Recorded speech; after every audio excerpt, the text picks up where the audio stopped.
Hey there, Plattsburgh. I'm Megan Thornton. Tonight, information on healthcare workers' strike, National Teachers Day, and updates on student loans. But don't get your hopes up. It's not good news. We'll also take a look at entertainment, local weather, and sports. Stay tuned.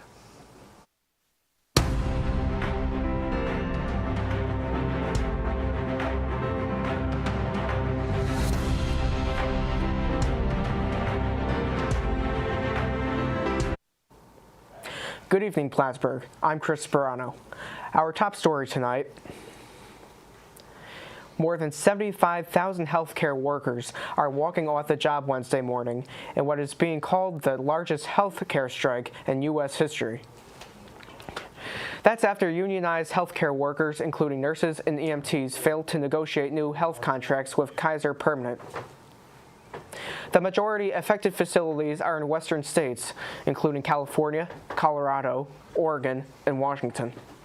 Workers are also striking in Virginia and Washington, D.C. Unionized staff are asking for increased pay, job protections, and solutions to fix labor shortages. Kaiser Permanente representatives say negotiators are available around the clock to continue bargaining until an agreement is reached.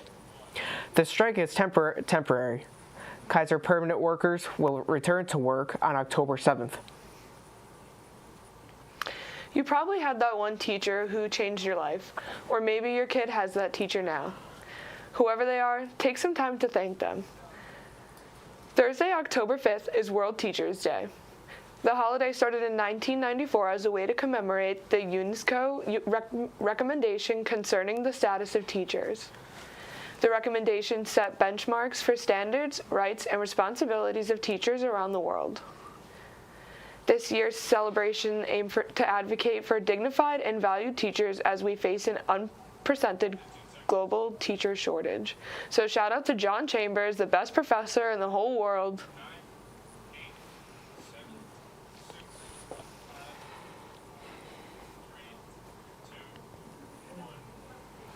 President Joe Biden is canceling another $9 billion in student loan debt. This comes just days after payments resumed following a 3-year pause. The White House says it's conducting fixes to what it calls a broken student loan system. After an audit was able to use existing debt relief programs to help 125,000 borrowers, totaling the $9 billion. Since Biden has been in office, the White House says it has canceled $127 billion of debt for nearly 3.6 million borrowers. Now Garrett Jones with news following Memorial Hall construction. Here's more.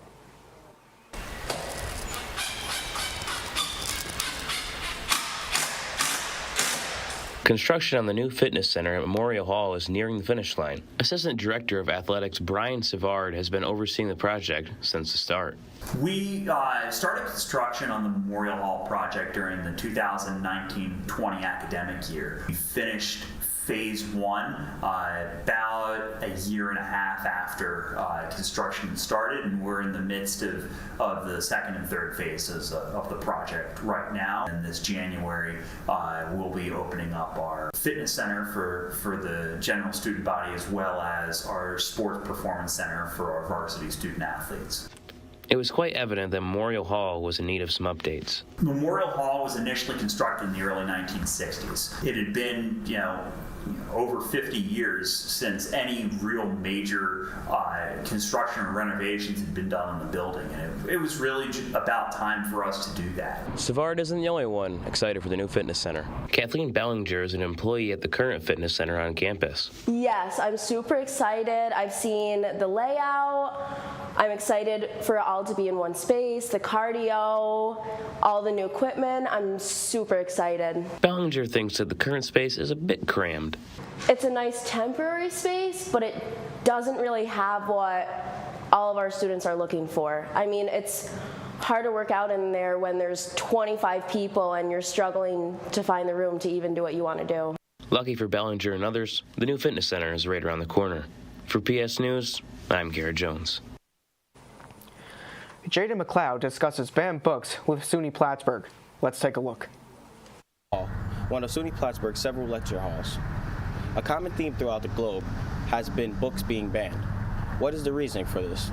SUNY Plattsburgh is holding a panel to discuss the topic of book banning.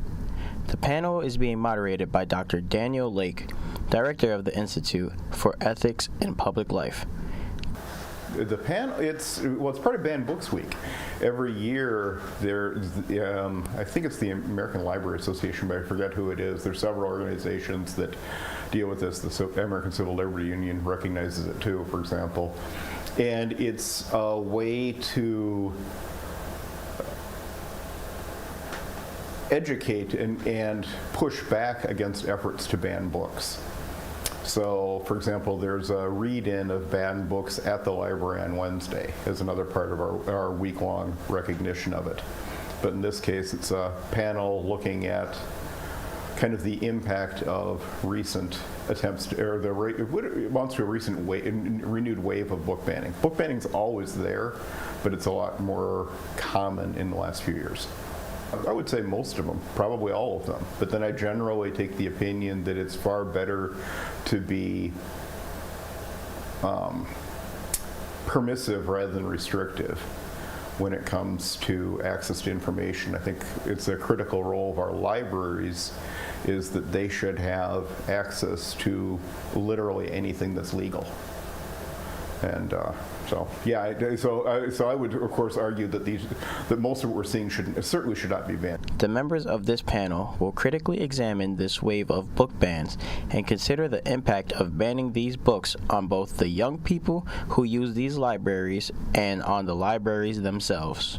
Well, that's the question, and that's part of what we want to explore on the panel. For example, we're talking about some Florida school libraries have been ordered to remove every single book that has an LGBTQ character in it. So it's not depictions of gay sex. It's not anything that is explicit going on. It's literally even having a gay character can cause the book to get removed. Reporting for PSTV News, I'm Jada McLeod. Xavier Bressett speaks about the nonprofit organization Healing Grace Center for Hope and Healing and what they have to offer to families in the community. The legacy lives on as Healing Grace, a nonprofit organization, provides support, guidance, love, and community to families that have suffered the loss of an infant. After the loss of her daughter in 2008, founder and executive director Sarah Munwintazik was inspired to start Healing Grace Center for Hope and Healing to help families just like hers here in the North Country. So during that time, we had a support. We lived in Kansas City. We had a support system, a perinatal hospice called Alexandra's House. And so that support was the key to making any kind of healing process after the loss of our daughter. So when I moved back to the North Country, because I'm born and raised here, and we came back after the birth of our second daughter, I had always talked about starting an organization like Alexandra's House. And finally, in 2019, a friend of mine said, "You talk about it a lot, but why don't you just do it?" And so in 2020, in the heart of a pandemic, I started this nonprofit in honor of my daughter Grace, hence the name Healing Grace, Center for Hope and Healing. And so here we are, 3 years later, moving along. At 8 a.m. on October 8th, Healing Grace, the Center for Hope and Healing, will host their second annual Run with Grace. We hold it in October, because the month of October is Pregnancy and Infant Loss Awareness Month. And so to, one, raise awareness about infant and pregnancy loss, as well as raise money for Healing Grace, we've decided to do a 5K to bring families of the North Country together, because healing in this world is through community and connection, and one way we can do that is to walk 3 miles together. With a lack of resources for those who have suffered infant loss here in the North Country, Healing Grace provides a service for those suffering from grief. If you know love, you will eventually know grief. Everybody has lost a loved one, and the only way to avoid facing grief is to live under a rock, and we don't do that in society. So for us as an organization to be a voice and a place where people can find some bit of healing on their journey, their grief journey. We'd love for that to be Healing Grace, as well as expand it to the far reaches of the Adirondacks and support as many people as we can. With PSTV News, I'm Xavier Brzett. It's Hazing Prevention Week. Here's Jody Juliana Powell with more.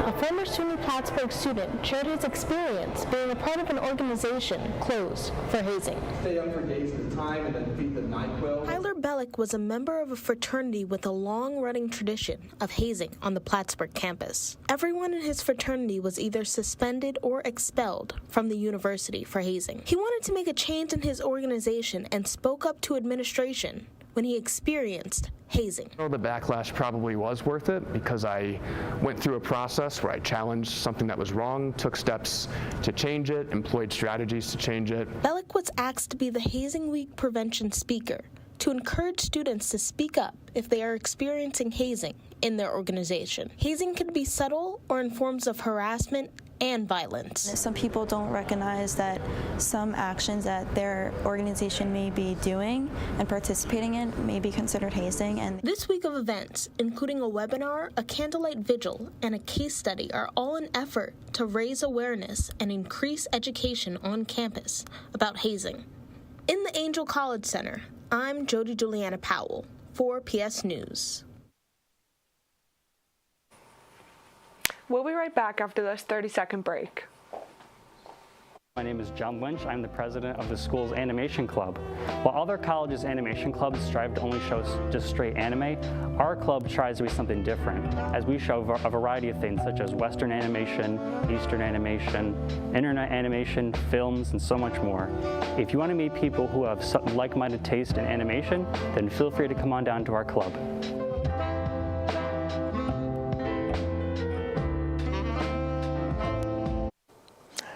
She's defrosting by the seconds. Hey guys, I'm your meteorologist, Michael Merced, and here's a look at today's weather. Is it fall or is it summer? Mother Nature says summer apparently because it's 85 degrees in Owl's Head, 84 degrees in Vermontville, and Dannemora we have 80 degrees, 84 in All Sable Forks. Over here in Plattsburgh we have 80, we have 84 in St. Albans City, and 83 in Williston. Yeah, I don't know what's going on there. Let's look at the 5-day forecast, shall we? And, oh, would you look at that? We have 80 degrees sunny on Wednesday, 79 degrees on Thursday, Friday 72 degrees. Both days are going to be cloudy. And for the weekend, our weekend weather, we have Saturday and Sunday at 66 and 58 respectively. Both raining and just massive temperature drop right there. Again, I don't know what's going on. But that's going to be it for today's Plattsburgh weather. After a short break, we'll be back with your entertainment news with Megan and Chris at the desk. Stay with us. Botany Club is a group of students who enjoy learning about and experiencing the natural world, especially plants, through various activities, trips, and service projects. If you're interested in joining Botany Club, please join us at Hudson Hall on Tuesdays at 6 p.m. And for more information, reach out to us on Instagram at Botanical Society SUNY Platts. Hope to see you there.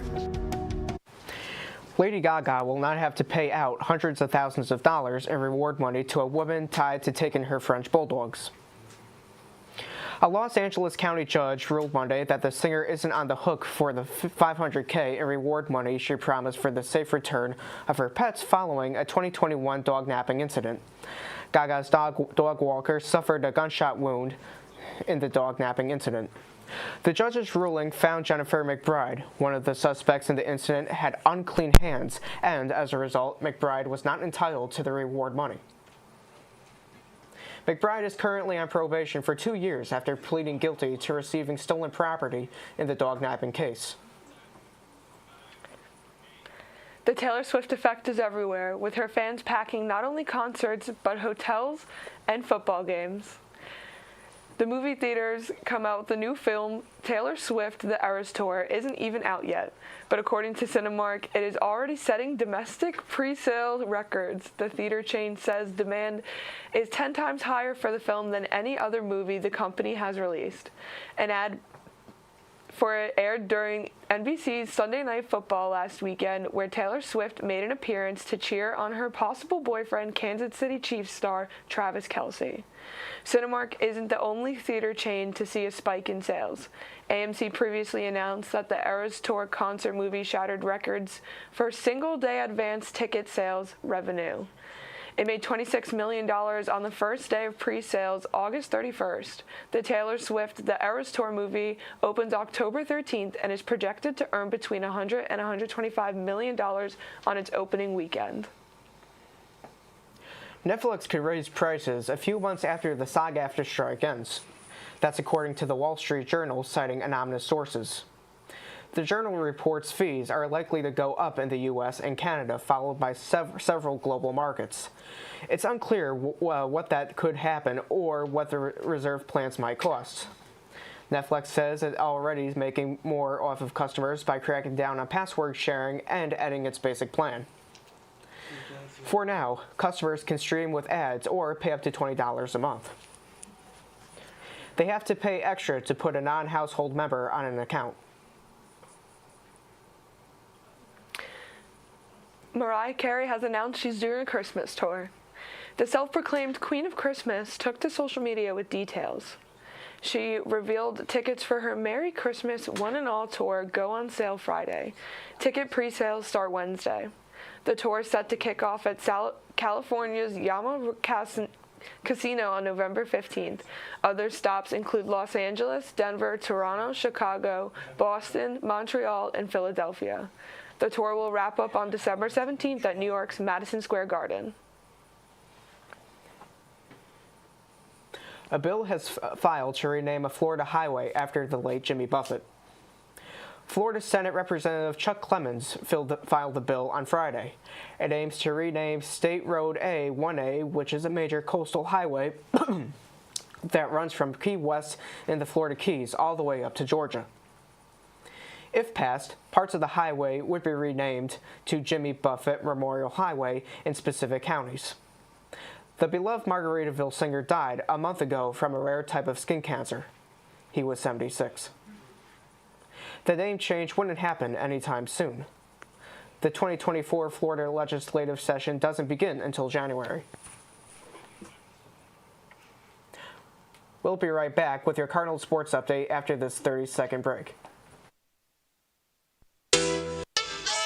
This is Kinks, which stands for Collectively Inspiring Natural Hair Students.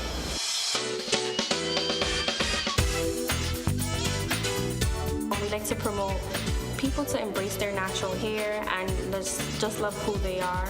Every spring semester we have a hair show, so if you're interested in modeling, hairstylist, and a makeup artist, this is something to look forward to every spring.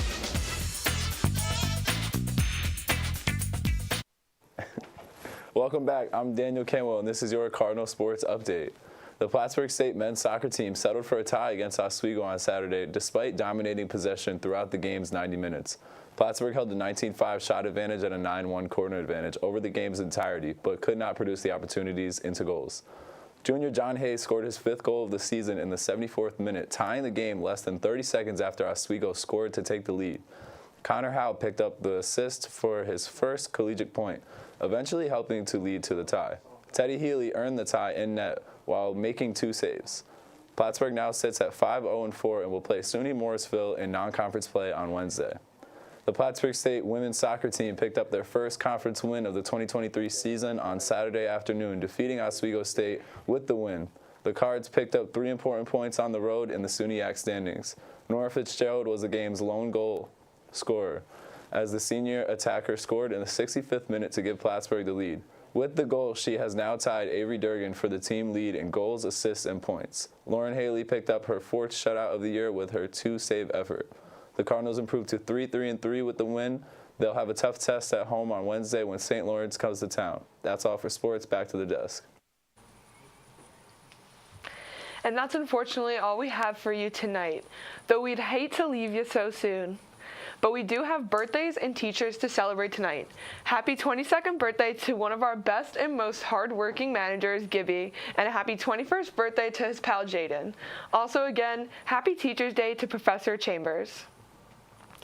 Make sure to follow us on social media at Plattsburgh State TV and be on the lookout for some totally rad TikToks. Have a great night, Plattsburgh. See you tomorrow.